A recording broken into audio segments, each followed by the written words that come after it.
Et voilà, après avoir fait le gros désherbage, donc qui a été un peu laborieux, et ben, je viens de finir de faire tout ce que je voulais faire ici, c'est-à-dire de remettre cette merveilleuse petite sculpture que j'ai faite.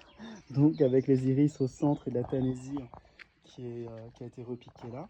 Autour, et ben, il y a des petits plants de soucis qui sont tenus.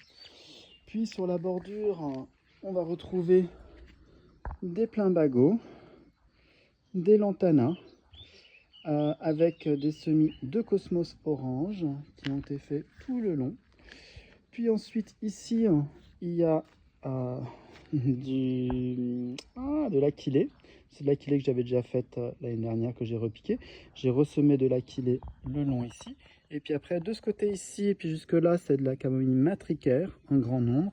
Et puis après, tout là, c'est de la camomille romaine, semée de façon assez dense. Et puis sur l'avant, des semis de thym qui ont été faits ici. Donc qui accompagne déjà ce qui est là. Donc il y a déjà de la camomille qui est là, il y a déjà du thym qui est en train de pousser. Et puis il y a déjà des soucis, puis il y a des pavots, et puis il y a du lin. Voilà, voilà. Donc cette petite terrasse fleurie, puis il y a de la lavande aussi qui est là. J'ai aussi mis j'ai fait des petites boutures de lavande, on verra bien si ça prend. Mais donc je devrais avoir ma petite terrasse fleurie de terre, on va dire pauvre, parce que c'est une terre qui est assez pauvre ici, en plein soleil, et qui ne devrait pas nécessiter beaucoup d'arrosage l'été. Même si là, dans un premier temps, il va falloir quand même que je l'arrose, parce qu'il y a les petites graines dedans, et que je fasse en sorte que tout ça, ça pousse correctement, que ça fasse une belle petite terrasse fleurie. Voilà, voilà.